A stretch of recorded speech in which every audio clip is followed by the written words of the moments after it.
അല്ല, ഞാൻ ഇപ്പോ സത്യം പറഞ്ഞ ഞാൻ ഫോണില് ഫേസ്ബുക്കിൽ ഇങ്ങനെ റിവ്യൂസ് നോക്കിക്കൊണ്ടിരിക്കുകയാണ്. അതിപ്പോ ഇന്ന് രാവിലെ ശരണാണ് എനിക്ക് അത് അയച്ചു തന്നത്. അത് ഭയങ്കര വലിയൊരു സൈനാണ്. അവിടെ ചെന്നൈയില് പ്രത്യേകിച്ച് ഞാൻ ഇപ്പം എൻ്റെ അടുത്ത് കഴിഞ്ഞ ഈ 2 സിനിമകളുടെ പ്രൊമോഷൻ ടൈമിൽ ചോദിച്ചു ഈ അന്യഭാഷാ സിനിമകളിൽ എന്തുകൊണ്ട് അഭിനയിക്കുന്നില്ലെന്ന്. അതിനുള്ള ഉത്തരം ഇവിടെ നിന്ന് ഇപ്പൊ പോകുന്നുണ്ട് അങ്ങോട്ട്. നമ്മൾ ചെയ്യുന്ന സിനിമകൾ മുഴുവൻ ബാക്കിയുള്ള ഇൻഡസ്ട്രീസിൽ നിന്ന് നോക്കിക്കൊണ്ടിരിക്കുകയാണ്. നമ്മൾ ഇപ്പൊ അതിൽ തന്നെ മെൻഷൻ ചെയ്യുന്നത് ക്രൈം ത്രില്ലർ സിനിമകൾ ചെയ്യാൻ മലയാളികൾക്കൊരു പ്രത്യേക കഴിവുണ്ടെന്ന് അദ്ദേഹം എടുത്തു പറയുന്നുണ്ട്. അപ്പൊ അതുപോലെ എല്ലാ തരം സിനിമകളും നമ്മൾ ചെയ്യുന്നതിനെ പറ്റി ബാക്കി അന്യഭാഷകൾ സംസാരിക്കുന്നു. അപ്പോൾ ഒരുപാട് സന്തോഷം. ഇനി അങ്ങനെ സഞ്ചരിക്കട്ടെ. മലയാള സിനിമ ഡബ് ചെയ്യപ്പെടാതെ മലയാള സിനിമയായിട്ട് തന്നെ എല്ലാ തിയേറ്ററുകളിലും പ്ലേസ് നമ്മൾ ഹിന്ദി സിനിമ കാണുന്ന അതേ എക്സൈറ്റ്മെന്റിൽ ബാക്കിയുള്ള ഇൻഡസ്ട്രിയിൽ കാണാൻ പറ്റട്ടെ. തലവൻ 2 എപ്പോൾ ഷൂട്ടിംഗ് നടക്കും? ഇന്ത്യൻ 2 എന്നൊക്കെ പറയുന്ന ഒരു വലിപ്പം ഫീൽ ചെയ്യുന്നുണ്ട് അവര്. അതായത് ഈ സിനിമ അവസാനിക്കുമ്പോൾ കുറെ പേര് പറഞ്ഞിരുന്നു അത് അങ്ങനെ എഴുതി കാണിക്കണം. ഡയറക്ടേഴ്സ് കാർഡ് വരുന്നതിന് മുൻപ് ഈ പറയുന്ന തലവൻ 2 എന്ന് പറയുന്ന അത് എഴുതി കാണിക്കണം. അപ്പൊ ഞാൻ പറഞ്ഞത് കാര്യം ഞാൻ മാത്രമല്ല കേട്ടോ, എഡിറ്റർ സൂരജും വളരെ സ്ട്രോങ് ആയിട്ട് തന്നെ പറഞ്ഞു അത് നമ്മൾ എഴുതി കാണിക്കണ്ട, അത് ആൾക്കാർക്ക് ഫീൽ ചെയ്യുന്നുണ്ട്. ഐ മീൻ അങ്ങനെ ഒരു സീക്വൽ ഉണ്ടാകാൻ ചാൻസ് ഉണ്ട് എന്ന് അവർക്ക് തോന്നിടത്തല്ലേ അത് വലിയ കാര്യം അല്ലേ? അത് എനിക്ക് ഭയങ്കര സന്തോഷം തോന്നി. ഇന്നലെ ഞങ്ങൾ തിയേറ്ററിൽ നിന്ന് ഇറങ്ങുമ്പോൾ തന്നെ ഒത്തിരി പേര് വന്നിട്ട് അതെപ്പോഴാ സീക്വൽ ഉണ്ടോ എന്ന് ചോദിക്കുമ്പോൾ അത് ഞങ്ങൾ എഴുതി കാണിക്കാതെ തന്നെ അത് അവർക്ക് മനസ്സിലായി എന്നുള്ളത് ഒരുപാട് സന്തോഷം. ഇനി ഈ സാർമാര് ഡേറ്റ് തരണമല്ലോ. ഞാൻ തന്നു കഴിഞ്ഞു.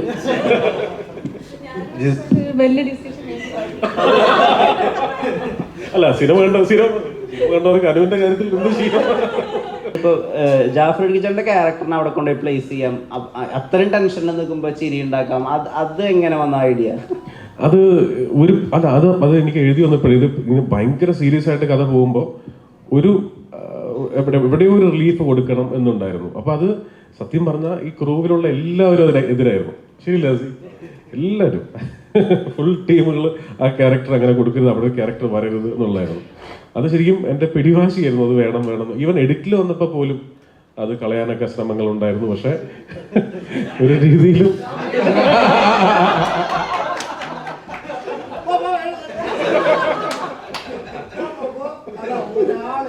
അപ്പൊ എനിക്ക് ഇതിന്റെ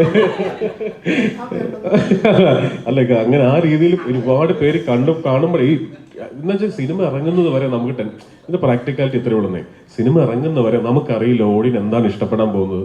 ഇത്രയും സീരിയസ് ആയിട്ട് പോകുമ്പോൾ അത് വന്നാൽ അലമ്പാകുമോ, ഇങ്ങനെ 100,000 ചോദ്യങ്ങൾ നമ്മൾ വരുമ്പോഴേ. പക്ഷെ എൻ്റെ മനസ്സിലാണ് ഇപ്പൊ നിങ്ങൾ ഈ പറയുന്ന ഒരുപക്ഷെ അപ്പുറത്തേക്ക് ഒരു സീക്വൽ ഉണ്ടോ എന്നുള്ള ചോദ്യത്തിന്റെ ഉത്തരം ഞാൻ ആരോടും പറഞ്ഞിട്ടില്ലെങ്കിലും എൻ്റെ മനസ്സിലതുണ്ട്.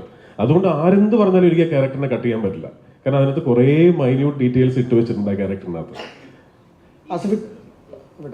അല്ല, ഇപ്പൊ ഈ നേരത്തെ ഇന്റർവ്യൂല് പറഞ്ഞല്ലോ ജിസ്റ്റോ പടത്തില് തോക്ക് കാണുന്നു, ചോര കാണുന്നു, മറ്റേ വാള് കാണുന്നു, അങ്ങനത്തെ സാധനങ്ങളൊക്കെ. അപ്പൊ ഇതൊന്നും ഈ ജിസ്റ്റോ പടങ്ങളായിട്ട് വലിയ സാമ്യമില്ലാത്ത പരിപാടികളാണല്ലോ. നിങ്ങൾക്ക് എത്രമാത്രം ഫ്രഷ് ആയിരുന്നു അത്രയും എലമെന്റ്സുകൾ ഈ സെറ്റിലൊക്കെ കാണുമ്പോൾ? അല്ല, എനിക്ക് ചുവന്ന ലൈറ്റ് എനിക്ക് ആദ്യം ഇതിന്റെ ഞങ്ങളുടെ ഫസ്റ്റ് നറേഷനിൽ തന്നെ ഞാൻ ഭയങ്കര എക്സൈറ്റഡ് ആയി. കാര്യം ജിസിന് എനിക്ക് പേഴ്സണലി അറിയാവുന്നത് കൊണ്ടും ജിസുമായിട്ട് ഇത്രയും വർഷത്തെ പരിചയം ഉള്ളത് കൊണ്ടും ശരിക്കും നിങ്ങളൊക്കെ കാണുന്ന സൺഡേ ഹോളിഡേ ആണ് ജിസ് ജോയി.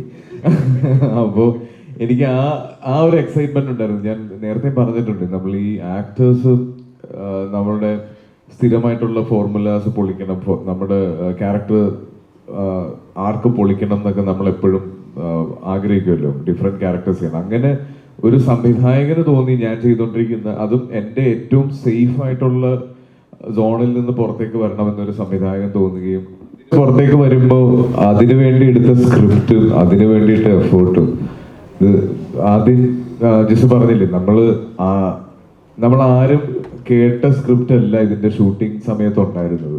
ഇതിന്റെ ഒരു ഇനീഷ്യൽ ഫസ്റ്റ് ഡ്രാഫ്റ്റ് ആയിട്ട് മാത്രമേ ഇപ്പൊ ഞങ്ങൾക്ക് അതിനെ കാണാൻ പറ്റുള്ളൂ. ഈ സിനിമ ത്രൂ ഔട്ട് ഷൂട്ടിങ്ങിൽ ഇത് ഇവോൾവ് ചെയ്യുന്നുണ്ടായിരുന്നു. പ്രത്യേകിച്ച് ഈ ഇൻവെസ്റ്റിഗേഷൻ ത്രില്ലർ സിനിമയാകുമ്പോൾ നമ്മൾ ഷൂട്ട് ചെയ്ത് ലൊക്കേഷൻ, ഓരോ ക്യാരക്ടേഴ്സ് പ്ലേ ചെയ്യുന്ന ആർട്ടിസ്റ്റ് എല്ലാവരും വരുന്നതനുസരിച്ച് ഈ സിനിമ ഇവോൾവ് ചെയ്യുന്നുണ്ടായിരുന്നു. അപ്പൊ അതായിരിക്കാം ചിലപ്പം ഇത്രയും ഈ പറഞ്ഞ വിഷ്ണു ചോദിച്ചതുപോലെ ഇത്രയും ഡീറ്റെയിലിങ്ങിലേക്കും ഇത്രയും കുഞ്ഞി കാര്യങ്ങളൊക്കെ ആളുകൾ ശ്രദ്ധിക്കുന്ന രീതിയിലേക്ക് വളരാനുള്ളൊരു കാരണം. പിന്നെ ഇതിൽ എടുത്തു പറയേണ്ടത് ഞങ്ങളുടെ എഡിറ്റർ സൂരജിനെ പറ്റിയിട്ടാണ്. ഈ സിനിമ ഷൂട്ട് ചെയ്ത്, അപ്പോൾ തീർച്ചയായിട്ടും 2 പ്രൊഡ്യൂസേഴ്സിനോട് പറയണം. കാര്യം ഇത് ഷൂട്ട് ചെയ്ത് കഴിഞ്ഞാൽ ഓൾമോസ്റ്റ് 1 വർഷം എടുത്തു ഇതിൻ്റെ റിലീസ് ഡേറ്റ് ഡിക്ലെയർ ചെയ്യാൻ. ആ സമയം മുഴുവൻ ഇതിൻ്റെ എഡിറ്റിലാണ് ഡയറക്ടർ ജിസ് ജോയിയും ഇതിൻ്റെ എഡിറ്റർ സൂരജും സ്പെൻഡ് ചെയ്തിട്ടുള്ളത്. ഓരോ ദിവസവും ഒരു 4 മണിക്കൂർ വെച്ച് ജിസ് ജോയി ആ എഡിറ്റ് സൂട്ട് പോയിരുന്ന് ഇതിൻ്റെ ഏറ്റവും നല്ല വേർഷന് വേണ്ടിയിട്ടുള്ളൊരു ശ്രമം നടത്തുന്നുണ്ടായിരുന്നു. അപ്പോൾ അങ്ങനെ സൂരജിൻ്റെ കോൺട്രിബ്യൂഷൻസ് ഇതിൻ്റെ അകത്തുണ്ട്. ഈ പറഞ്ഞ 8 മാസം ജിസിന് കൊടുത്ത് ഈ 2 പ്രൊഡ്യൂസേഴ്സാണ് ഈ സിനിമയ്ക്ക് വേണ്ടി ഏറ്റവും വലിയ കയ്യടി അർഹിക്കുന്നത്. കഴിഞ്ഞപ്പോൾ തന്നെ ഭയങ്കര പോസിറ്റീവ് അഭിപ്രായം വരുന്നു. അപ്പോൾ ഈ തേച്ച് മിനുക്കി ഉണ്ടാക്കിയെടുത്തൊരു കാർത്തിക് ഉണ്ടല്ലോ, ഈ നമുക്ക് എവിടെയും മുമ്പത്തെ ഒരു ആസിഫ് അലിനെ കാണാനില്ല. നോട്ടത്തിലും നടപ്പിലും ഇരിപ്പിലും ഒക്കെ പുതിയൊരു ആസിഫ് അലി.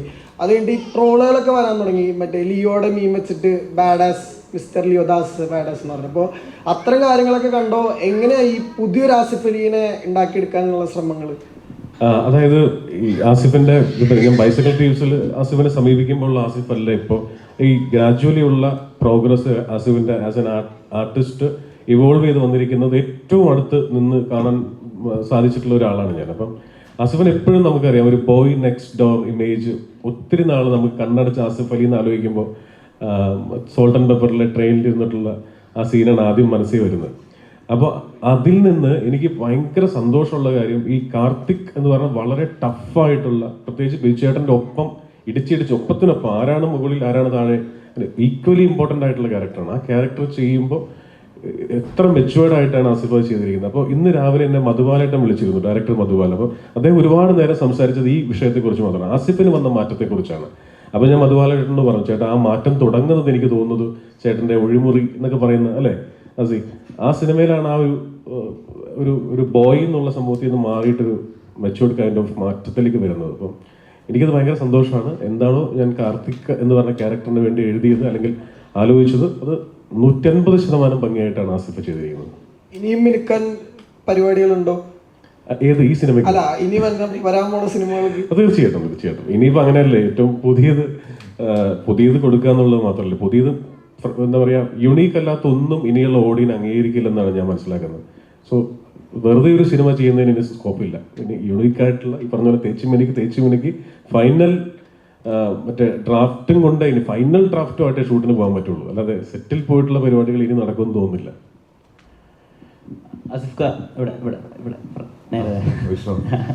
ഇപ്പോൾ ഈ കാർത്തിക് ഇതുവരെ ചെയ്യാത്ത കുറെ മാനറിസങ്ങൾ, ആസിഫ് അലി ഇതുവരെ ചെയ്യാത്ത കുറെ മാനറിസങ്ങൾ കാർത്തിക് ചെയ്യുന്നുണ്ട്. ഇപ്പോൾ ചിന്തിക്കുമ്പോൾ താടി ചൊറിയുന്നതായാലും അല്ലെങ്കിൽ ചില വളരെ കാഷ്വൽ ആയിട്ട് ആളുകളിൽ നിന്ന് ട്രൂത്ത് എടുക്കുന്നതായാലും അയാൾ വളരെ സാധാരണയായി ചോദിക്കുന്ന കാര്യത്തില പല പ്രധാനപ്പെട്ട ട്രൂത്തുകളും പുറത്തേക്ക് വരുന്ന ഈ അതൊക്കെ ഇങ്ങനെ സ്വാഭാവികമായിട്ട് സംഭവിക്കുകയാണോ അതോ ഇതിന് ഒരു പുഷ് കൊടുത്തിട്ടുണ്ടാക്കണം എന്നുള്ള രീതിയിൽ?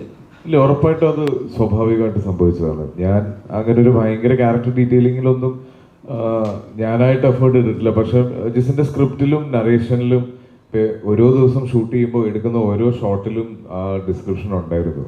കാർത്തിക് എന്നല്ല, ഓരോ ക്യാരക്ടേഴ്സിനും ഐഡന്റിറ്റി ഫീൽ ചെയ്യുന്നത് അതുകൊണ്ടാണ്. വളരെ ക്രിസ്റ്റൽ ക്ലിയർ ആയിട്ടുള്ള ഐഡിയ ജിസിനുണ്ടായിരുന്നു. ഓരോ ക്യാരക്ടേഴ്സിൻ്റെയും സ്വഭാവ രീതിയും സംസാരിക്കുന്ന രീതിയല്ല. അപ്പം അത് ഞങ്ങളെല്ലാവരും ഫോളോ ചെയ്തെന്ന് മാത്രം. പിന്നെ ഞാൻ ഈ സിനിമയുടെ ആദ്യത്തെ ഇൻ്റർവ്യൂസിലൊക്കെ പറഞ്ഞു, എനിക്ക് പോലീസ് വേഷം ചെയ്യാൻ ഭയങ്കര പേടിയായിരുന്നു. എൻ്റെ ഒരു വലിപ്പമൊക്കെ വെച്ച് ഞാൻ പോലീസുകാരനായാലും എങ്ങനെ ഇരിക്കും എന്നുള്ളൊരു കോംപ്ലക്സ് എനിക്ക് എപ്പോഴും ഉണ്ടായിരുന്നു. പക്ഷേ കുറ്റവും ശിക്ഷയാണ് ആ പേടി എനിക്ക് മാറ്റി തന്നത്. ഇതിലേക്ക് വന്നപ്പോൾ ഒരു ഏറ്റവും വലിയ ടാസ്ക് ബിജു മേനോന്റെ സൈഡിൽ നിൽക്കുക എന്നുള്ളതായിരുന്നു. പോലീസ് യൂണിഫോം ഇട്ടിരിക്കുന്ന ബിജു മേനോൻ എന്ന് പറഞ്ഞാൽ നെറ്റിപ്പട്ടം കിട്ടിയ ആനയെ പോലെയാണ്.